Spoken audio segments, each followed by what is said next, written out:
Assalamualaikum warahmatullahi wabarakatuh.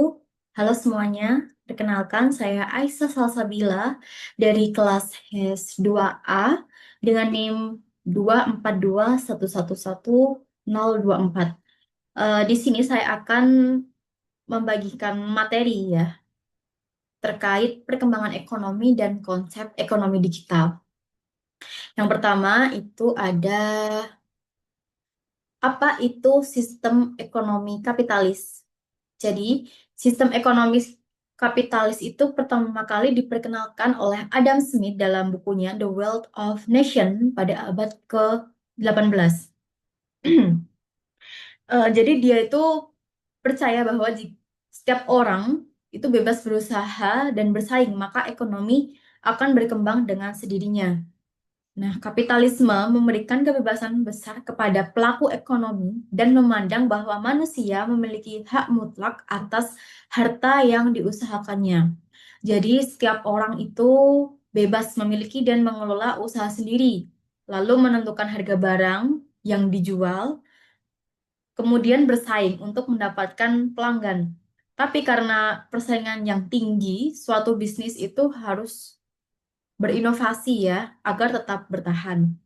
Nah, dalam sistem ini, pengaturan harga sepenuhnya diserahkan pada mekanisme pasar sebagai pengatur utama dalam menentukan harga dan distribusi barang. Nah, kelebihan dari sistem ekonomi kapitalis itu yang pertama mendorong kemajuan usaha.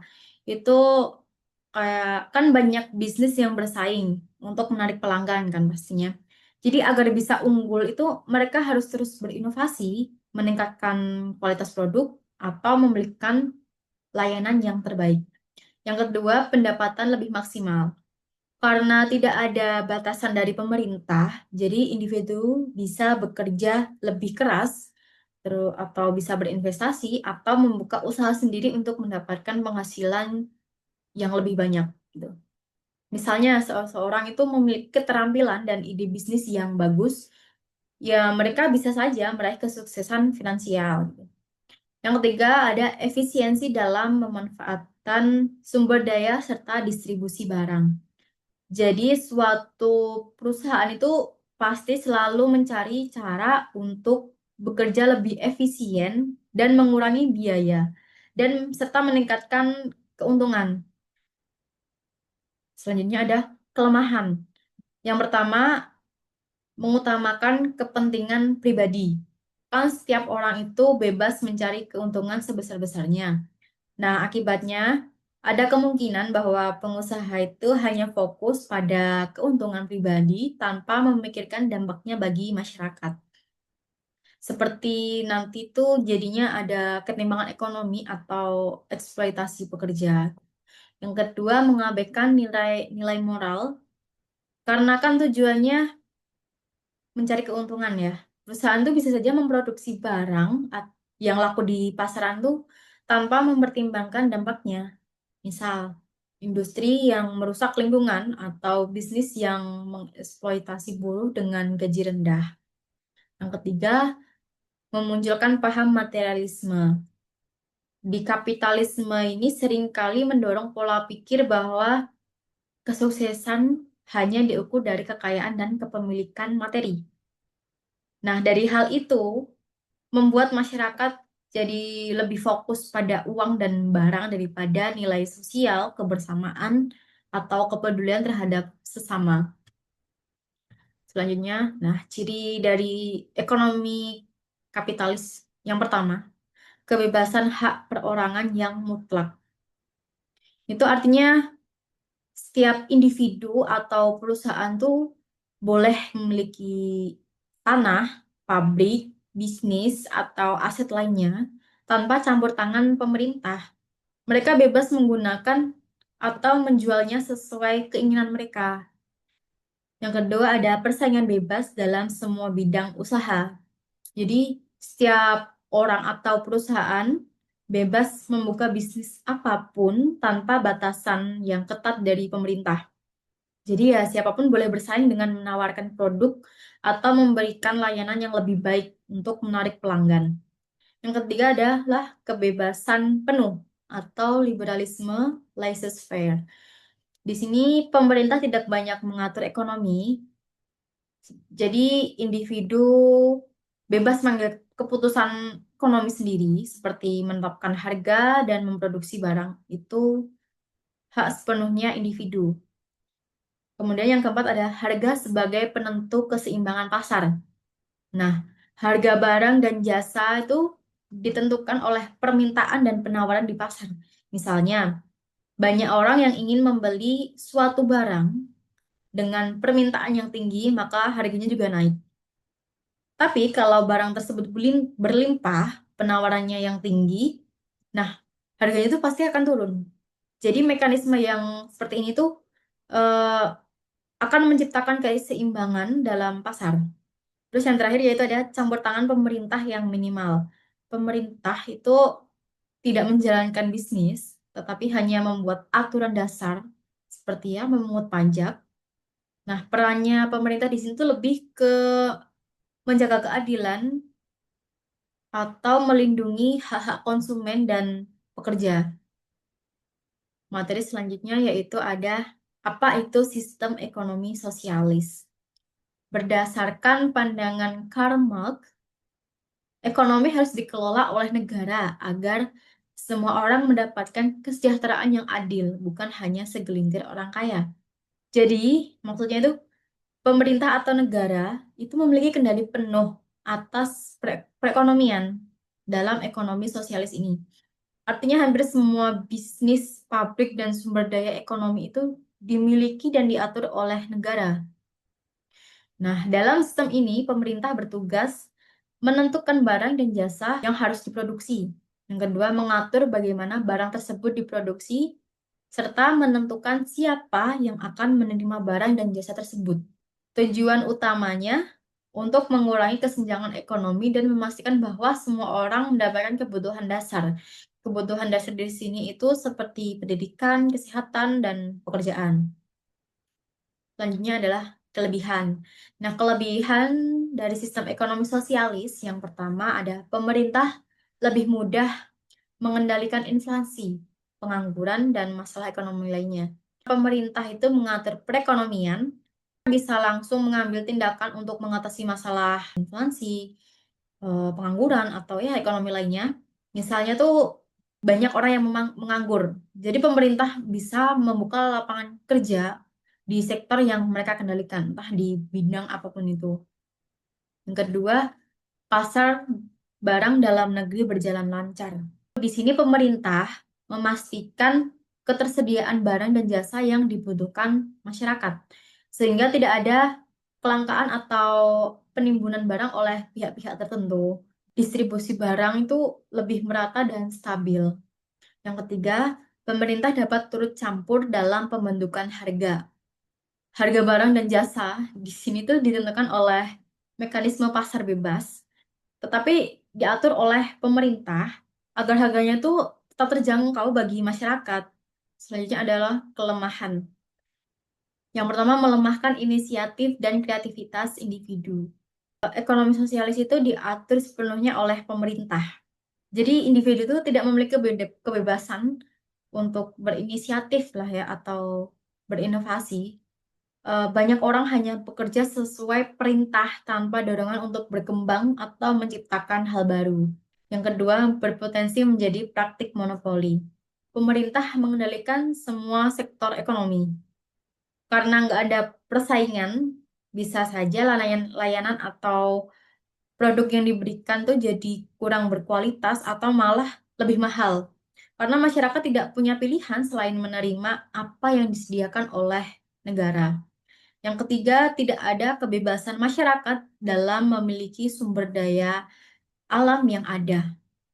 Karena semua sumber daya alam kan dimiliki dan dikelola oleh negara. Jadi peluang untuk mengembangkan bisnis sendiri itu sangat terbatas. Jadi ciri utama sistem ekonomi sosial, yang pertama, semua sumber ekonomi dimiliki dan dikuasai oleh negara untuk kepentingan masyarakat secara keseluruhan. Yang kedua, seluruh kegiatan ekonomi harus diusahakan bersama dengan keputusan strategis yang ditentukan pemerintah.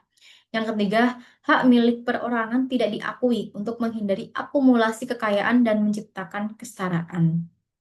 Selanjutnya ada apa itu sistem ekonomi campuran. Perpaduan antara sistem ekonomi pasar atau liberal dan sistem ekonomi terpusat atau sosialis.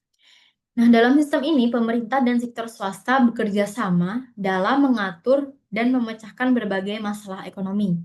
Tujuan dari sistem ekonomi campuran, yang pertama, untuk mendorong inovasi dan pertumbuhan ekonomi.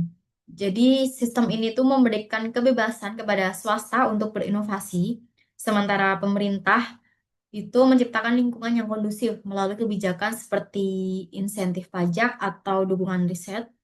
Yang kedua, menciptakan keseimbangan antara kebebasan individu dan intervensi pemerintah. Di sistem itu menyeimbangkan kepentingan individu atau kebebasan berusaha dengan kepentingan masyarakat. Jadi pemerintah turut campur secukupnya aja agar ekonomi itu tetap stabil tanpa menghambat inisiatif swasta. Terus yang ketiga ada menyejahterakan masyarakat melalui kebijakan dan program yang dirancang. Misalnya pemerintah itu merancang program sosial atau ekonomi seperti subsidi atau jaminan kesehatan untuk meningkatkan kesejahteraan masyarakat, terutama kelompok yang rentan. Contohnya ya program Kartu KIS atau Kartu Indonesia Sehat itu memberi akses pelayanan kesehatan gratis atau murah bagi masyarakat yang kurang mampu. Selanjutnya itu kelebihan dari sistem ekonomi campuran. Yang pertama, tetap mengakui hak individu berdasarkan sumber produksi dengan batasan tertentu. Jadi, individu atau perusahaan swasta itu memiliki hak untuk memiliki aset produksi seperti tanah, mesin, atau modal, dan mengelolanya, tetapi pemerintah tetap menetapkan batasan agar tidak merugikan masyarakat. Yang kedua, lebih mementingkan kepentingan umum daripada kepentingan pribadi. Jadi, di sistem ini memprioritaskan kesejahteraan masyarakat melalui kebijakan yang mencegah eksploitasi oleh pihak swasta. Nah, kelemahannya yaitu beban pemerintah menjadi lebih berat daripada beban swasta. Dan pihak swasta kurang dapat memaksimalkan keuntungan karena adanya batasan dari pemerintah. Jadi maksudnya dari beban pemerintah menjadi lebih berat daripada beban swasta. Di sini kan pemerintah itu harus mengeluarkan anggaran lebih banyak untuk membuat atau menegakkan regulasi. Nah, di sini tuh lebih berat ya tanggung jawabnya dibandingkan sektor swasta. Misalnya, pemerintah Indonesia harus mengalokasikan anggaran besar untuk subsidi BBM atau listrik yang kadang-kadang tuh akan membebani APBN. Sementara perusahaan swasta tuh tidak memiliki tanggung jawab serupa atau yang sama dengan tanggung jawab pemerintah. Dan di sini pihak swasta kurang dapat memaksimalkan keuntungan karena adanya batasan dari pemerintah. Regulasi pemerintah itu seperti pajak tinggi atau batasan operasional dapat mengurangi potensi keuntungan swasta. Contoh ya, perusahaan tambang di Indonesia harus membayar royalti kepada pemerintah dan mematuhi aturan lingkungan. Selanjutnya, ciri utama sistem ekonomi campuran. Yang pertama, masyarakat diberi kebebasan untuk melakukan aktivitas ekonomi.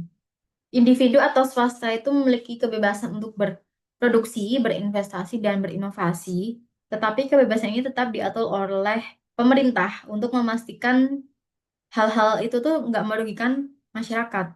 Jadi mencakup kebebasan untuk memilih jenis usaha, menentukan harga, atau mengembangkan produk baru.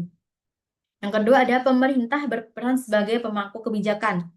Jadi pemerintah itu membuat aturan untuk melindungi masyarakat, terus mencegah praktik monopoli, dan memastikan keadilan dalam perdagangan. Pemerintah juga dapat mengatur sektor tertentu seperti utilitas publik, listrik, air, untuk menjaga aksesibilitas dan keseimbangan ekonomi. Yang ketiga, terciptanya persaingan pasar yang lebih sehat. Karena adanya regulasi dari pemerintah, persaingan antar pelaku usaha menjadi lebih adil karena praktik tidak sehat seperti monopoli itu bisa dicegah. Usaha bersaing secara sehat yang akhirnya menguntungkan konsumen. Yang keempat ada apa itu sistem ekonomi Islam. Sistem ekonomi yang berlandaskan nilai-nilai yang bersumber dari Al-Quran, hadis, ijma, dan qiyas. Atau di sistem ini tuh dikenal dengan nama ekonomi syariah.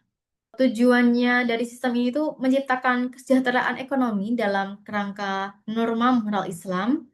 Yang kedua, memberikan kebebasan individu dalam kesejahteraan sosial. Yang ketiga, membentuk masyarakat dengan tatanan sosial yang solid berdasarkan keadilan dan persaudaraan universal.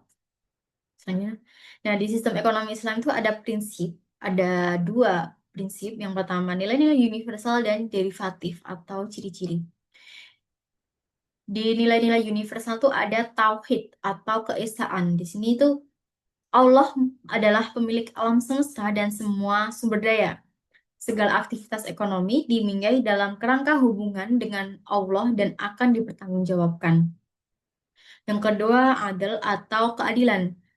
Nah, keadilan di sini didefinisikan sebagai tidak menzalimi atau tidak dizalimi.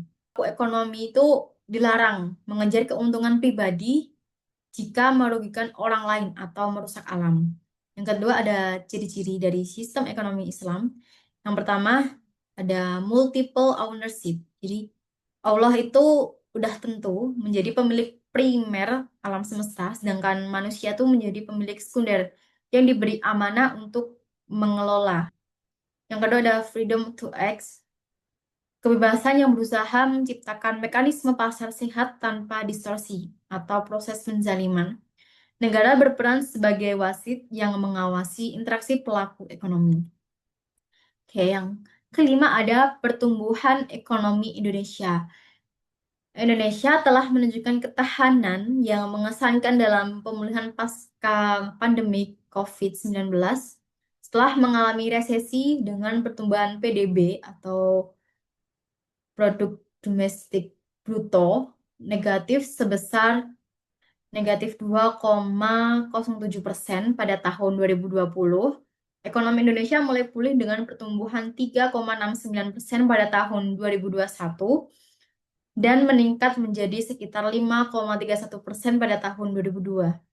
Nah, hal ini tuh didorong oleh meningkatnya aktivitas ekonomi seiring pelonggaran pembatasan sosial. Nah, upaya pemerintah dalam mendorong pertumbuhan ekonomi itu ada 4 kebijakan. Yang pertama ada Program Pemulihan Ekonomi Nasional atau PEN. Yang kedua, hilirisasi industrial, pembangunan infrastruktur. Yang keempat, reformasi regulasi. Nah, kebijakan ini yang pertama kan ada Program Pemulihan Nasional atau PEN. Itu program itu seperti suntikan dana untuk membantu masyarakat dan pelaku usaha yang terdampak pandemi. Contohnya ya bantuan sosial untuk masyarakat miskin agar tetap bisa memenuhi kebutuhan pokok. Terus ada subsidi untuk UMKM agar mereka bisa bertahan dan beroperasi lagi. Nah, yang hilirisasi industrial itu mengolah bahan mentah di dalam negeri menjadi barang jadi sebelum diekspor. Contohnya mengekspor biji nikel mentah.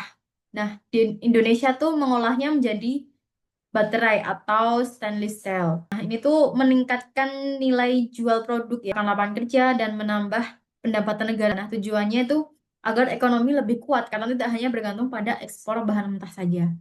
Yang ketiga ada pembangunan infrastruktur. Di sini pemerintah tuh gencar membangun jalan, jembatan, pelabuhan, bandara, dan ibu kota baru ya, contohnya IKN itu. Yang keempat ada reformasi regulasi. Jadi pemerintah itu menyederhanakan aturan-aturan yang rumit untuk mempermudah investasi dan bisnis. Contohnya Undang-Undang Cipta Kerja itu mempermudah izin usaha dan mengurangi birokrasi. Investor itu lebih tertarik menanamkan modal karena prosesnya lebih cepat dan jelas. Tujuannya itu menarik lebih banyak investasi baik dalam maupun luar negeri untuk mendorong pertumbuhan ekonomi. Oke, yang terakhir ada perkembangan ekonomi di era digital. Era digital telah mengubah lanskap ekonomi global secara fundamental, termasuk di Indonesia. Transformasi digital ini membawa perubahan mendasar dalam cara bisnis beroperasi, konsumen berbelanja, dan masyarakat berinteraksi dalam kegiatan ekonomi. Nah, revolusi industri di era digital itu ditandai dengan integrasi teknologi digital ke dalam sistem produksi dan distribusi. Elemennya itu mencangkup otomatisasi dan robotik. Gunanya otomatisasi dan robotik itu mengurangi ketergantungan pada tenaga kerja manual. Yang kedua ada Internet of Things atau IoT, memungkinkan pengumpulan dan analisis data secara real time waktu itu juga. Yang ketiga ada kecerdasan buatan atau AI. Jadi ini tuh kecerdasan itu untuk analisis data dan personalisasi layanan. Yang terakhir ada Big Data. Big Data untuk mengoptimalkan operasi bisnis dan memahami perilaku konsumen. Transformasi sektor bisnis di era digital itu terjadi melalui yang pertama, pertumbuhan e-commerce. Jadi di sini tuh pertumbuhan e-commerce itu mengubah pola konsumsi dan membuka peluang bagi UMKM. Yang kedua ada inovasi vintage. Jadi inovasi vintage itu memperluas akses terhadap layanan keuangan serta berkembangnya industri kreatif digital yang menciptakan lapangan kerja baru. Oke, yang terakhir ada kesimpulan. Nah, berbagai sistem ekonomi tadi seperti yang sudah dibahas, seperti kapitalisme, sosialisme, campuran, ekonomi Islam, itu memiliki perbedaan dalam mengatur perekonomian. Kapitalisme mengutamakan kebebasan pasar, sosialisme menekankan peran pemerintah dalam distribusi kekayaan, sedangkan ekonomi campuran menggabungkan keduanya dengan pengawasan pemerintah. Lalu ekonomi Islam itu berfokus pada keadilan dan etika dalam berbisnis. Nah, di Indonesia, pemulihan ekonomi pasca pandemi dihadapkan pada tantangan ketimpangan ekonomi dan ketergantungan pada komoditas. Namun, transformasi digital seperti e-commerce dan fintech serta AI itu membuka peluang untuk inovasi dan pertumbuhan ekonomi yang lebih berkelanjutan. Oke, sekian dari saya. Bila ada salah kata atau salah pengucapan, mohon dimaafkan. Wassalamualaikum warahmatullahi wabarakatuh.